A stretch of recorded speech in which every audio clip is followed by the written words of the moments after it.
I stayed in Vic Hospital for about 1 month. It was a nightmare there. If any of you are familiar with the old Vic, it was deplorable conditions. The staffing wasn't that much better, and after a month, I thought I was getting worse. I was still suicidal, but I left. They let me off the floor for an hour, and I left the floor and I never came back. I was done with being there.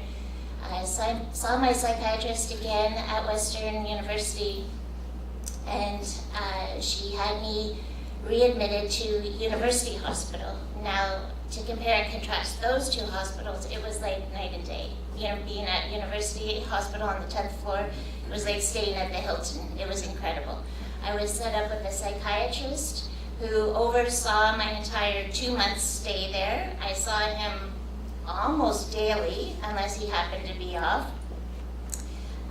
Before I was being set up to be discharged from hospital, they set up my outpatient care, and I wasn't able to continue with the same psychiatrist at the time, so I was put on a waiting list.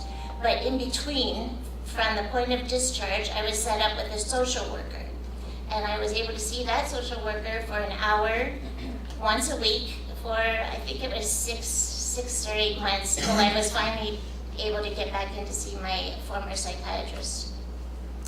When I got in to see him again, I was able to, and I'm taking you back there because I want to stress the difference of what's available today. Back then, I was able to see him every week for an hour for counseling and medication. And today, that is completely unheard of, as well as a 3-month stay in the hospital.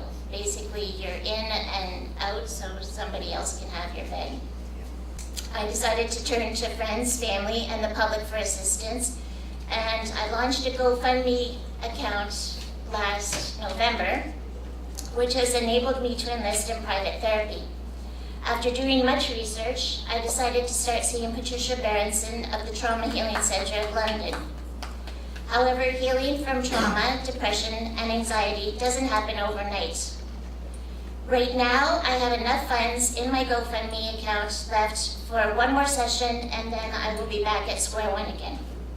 And that's where I am right now, folks. I swore that I would never go to our emergency departments after hearing the news of how psychiatric patients were treated. I will not be humiliated by spending 3 weeks sitting on a hospital stretcher in the middle of a hallway or lying on the floor because there are no beds. And I didn't even know they were going to bring up these stories tonight. If it ever gets that bad again, I would rather kill myself than face that humiliating treatment. I hope from listening to me you will see how much things have changed in the last 20 years. They're definitely not getting better. We are, and we've been, in a mental health crisis, and something has to change. And I'm going to ask for your help. Here's what I need from you. I need you to contact your local government representative and demand improved services and increased funding. I've been talking a lot with my MPP, Peggy Sattler, who informs me that this is a bad time to demand change with the upcoming election.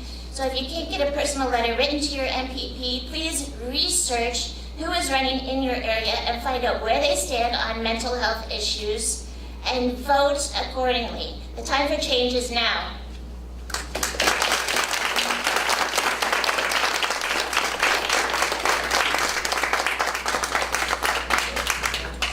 Let's hear it for her, folks. Deanna, big round of applause for Deanna. Come on.